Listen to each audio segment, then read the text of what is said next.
Favourite serials இனி டிவிக்கு முன்பே சன் நெக்ஸ்ட் ஆப்ல ஜாலியா எல்லாருக்கும் முன்னாடியே பாருங்க. இப்பவே சன் நெக்ஸ்ட் ஆப்பை டவுன்லோட் பண்ணி சப்ஸ்கிரைப் பண்ணுங்க.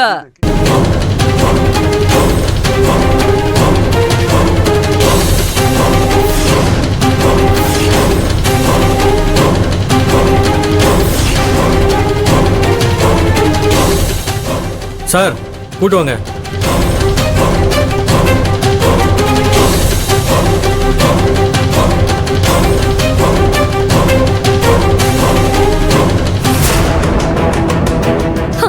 சபாஷ், நல்லா கண்குள்ளா காட்சியா இருந்தது.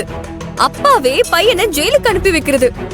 எத்தனை பேருக்கு இந்த மாதிரி ஒரு பாக்கியம் கிடைக்கும்? ஏய், என் கையாலேயே என் பையனை ஜெயிலுக்கு அனுப்பிச்சிட்டீங்களா? உங்களை சும்மா விட மாட்டேன். இங்க பாரு, இப்படியே சொல்லி சொல்லி ஒத்த பிள்ளைய ஜெயிலுக்கு அனுப்பிச்சிட்டேன்.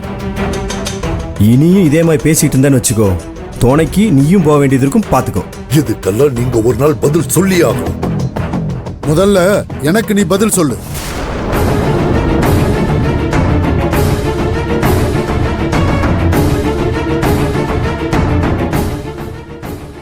எவ்வளவு தைரியம் இருந்தா என் பையனை கடத்தி வச்சுக்கிட்டு தேடுற மாதிரி என்கிட்டயே நாடகம் ஆடி இருப்ப. சத்தியமா என் பையன் பண்ணதுக்கும் எனக்கும் துளி கூட சம்பந்தம் இல்லை சார். அவன் ஏதோ தெரியாம இப்படி ஒரு காரியத்தை பண்ணிட்டான். இவங்களை பழி வாங்குறத நினைச்சு தப்பு பண்ணிட்டான். அதுக்காக நான் மன்னிப்பு கேட்டுக்கிறேன் உங்ககிட்ட. உன் மன்னிப்பு யாருக்கு வேணும்? ராஜா மாதிரி இருந்த என் பையனை பட்டினி போட்டு கொடுமைப்படுத்தி கொலை பண்ண போயிருக்கான் உன் பையன். அவன் மட்டும் என் கையில கிடைச்சா அவனை உண்டு இல்லைன்னு பண்ணிடுவேன். எங்க கிட்ட நீ என்ன பேச்சு பேசின, ஆனா கூடவே இருந்து எல்லாத்தையும் பண்ணிட்டல. இதுக்கான பலனை நீ நிச்சயம் அனுபவிப்ப.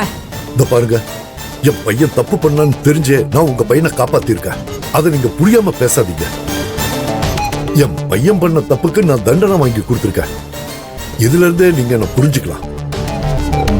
என்னது, நீங்க காப்பாத்துனீங்களா? நானும் வேலுவும் அங்க வரலனா என்ன நடந்திருக்கும்னு யாருக்குமே தெரிஞ்சிருக்காது. நல்ல வேலை, கடவுள் தான் கௌதம காப்பாத்திருக்காரு. எல்லா உண்மையும் ஒரு நாள் வெளியில வரும். அப்போ யாரு நல்லவங்கன்னு எல்லாருமே புரிஞ்சுப்பாங்க.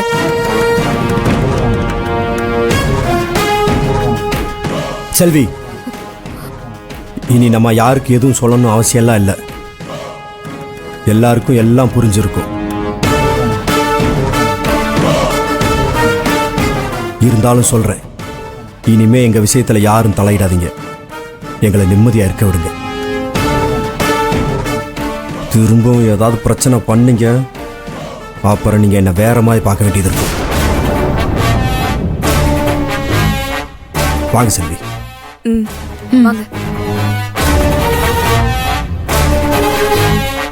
சார், உங்க பையனோட ஃபார்மாலிட்டிஸ்லாம் முடிஞ்சு, நீங்க எப்பவே கூப்பிட்டு போகலாம். வேற ஏதாவது இருந்தா கால் பண்றேன் சார். சரி, வாங்க.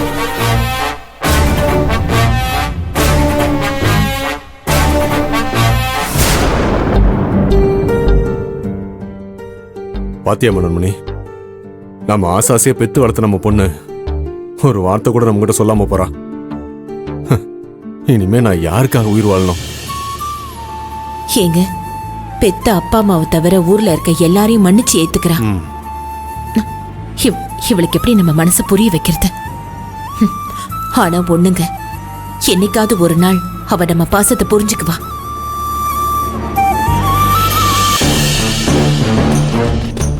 ஏ மகா, அத்த மகா எங்க? ரூம்ல தான் மாப்ள இருக்கா. மகா, மகா, என்னங்க என்னங்க என்னாச்சு? வா, என்னங்க எல்லாரும் வாங்க. உங்க எல்லாருக்கும் ஒரு முக்கியமான விஷயம் சொல்ல போறேன். என்ன மாப்ள, என்ன முக்கியமான விஷயம்? ஏங்க, மகா மகான்னு ஏலம் விட்டுட்டு இப்ப வந்து அமைதியா நின்னா என்ன அர்த்தம்? கேக்குறாங்கல்ல எல்லாரும், சொல்லுங்க என்ன விஷயம்? எல்லாமே நல்ல விஷயம் தான் மகா. அத்த, மாமா, எல்லாரும் வந்துட்டீங்களே. நான் சொல்றத எல்லாரும் கவனமா கேட்டுக்கங்க. காணாம போன கௌதம் கிடைச்சிட்டான்.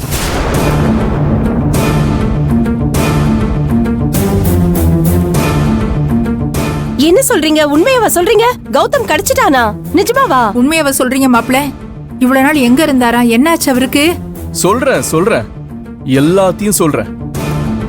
இதுக்கு முழு முதல் காரணம் அந்த இன்ஸ்பெக்டர் பிரம்மாவோட பையன் சுந்தர் தான். அடக்கடவுளே, என்ன மாப்பிள்ள சொல்றீங்க? அவனா? அவன் எதுக்கு இதை பண்ணணும்? ஆமா மாமா, அவன்தான் பூஜாவுக்கு கல்யாணம் நடக்க கூடாதுன்னு மண்டபத்துல இருந்து கௌதம கடத்திக்கிட்டு போய் குடோன்ல அடைச்சு வச்சிருக்கான்.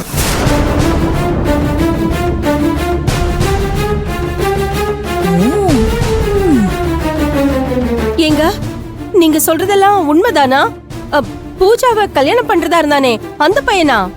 ஐயோ, என்னால நம்பவே முடியலையே. அவன் எதுக்குங்க கௌதம கடத்தினா? அவன்தான் மகா, நம்ம குடும்பத்தை பழி வாங்கணும்ன்றதுக்காக அவன்தான் கௌதம கடத்தி அந்த பழிய வேலு மேல போட்டிருக்கா. ஐயோ, அதனாலதான் ஒரு தப்புமே பண்ணாத வேலு இத்தனை நாளா ஜெயில இருந்திருக்காப்ல. இன்னைக்கு கௌதம கொலை பண்ண போறப்ப செல்வியும் வேலுவும் சரியான நேரத்துக்கு போய் கௌதம காப்பாத்திருக்காங்க. நல்ல வேலை அவங்க மட்டும் அங்க போலனா கௌதம கொலை பண்ணிருப்பாங்க.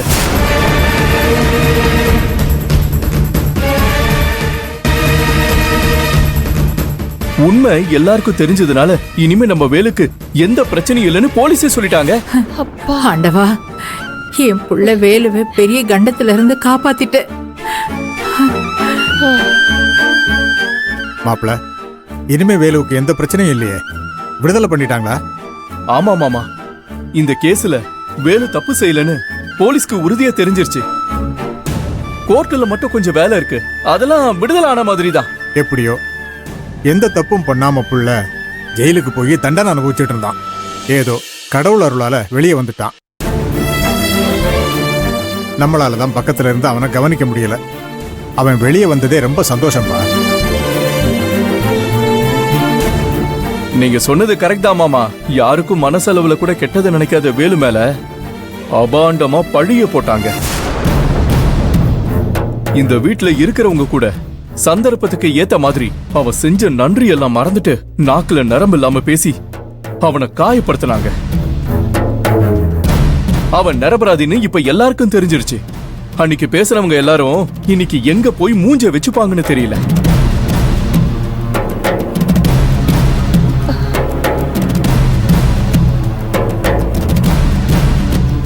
வேலு இல்லாம செல்வி மட்டும் தனியா பூஜாவை வச்சுக்கிட்டு கஷ்டப்பட்டுட்டு இருந்தா. இனிமே அந்த கஷ்டம் எல்லாம் போய் அவங்களுக்கு நல்லது நடக்கட்டும். என்னடி இது? அவன் குற்றவாளி இல்லைன்னு நிரூபணம் ஆயிடுச்சுங்கிறாங்க. ஆமாமா, எனக்கும் என்ன பண்றதுன்னு ஒண்ணுமே புரியல. அவன் எவ்ளோ சீக்கிரம் அந்த கேஸ்ல இருந்து வெளியே வருவான்னு நான் யோசிக்கவே இல்லம்மா. அந்த கௌதம் செத்துட்டான்னு பார்த்தா உயிரோட கண்டுபிடிச்சிட்டாங்க. என்னம்மா பண்றது? வீட்டுல இருக்கிறவங்க எல்லாம் அவங்களுக்கு சாதகமா பேச ஆரம்பிச்சிட்டாங்க. ஓம் புருஷனும் அமைதியா இருக்கிறாரு. நீ இப்படியே விட்டேன்னு வச்சுக்கோ, நாளைக்கு அவங்க இதை வச்சு வீட்டுக்குள்ளேயே வந்துருவாங்களே. ஆமாமா, ஏதாவது பண்ணணும்.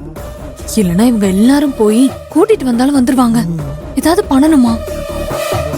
இப்ப பாரு, நான் எப்படி இந்த ஆட்டத்தை கலைச்சு விடுறேன்னு பாரு.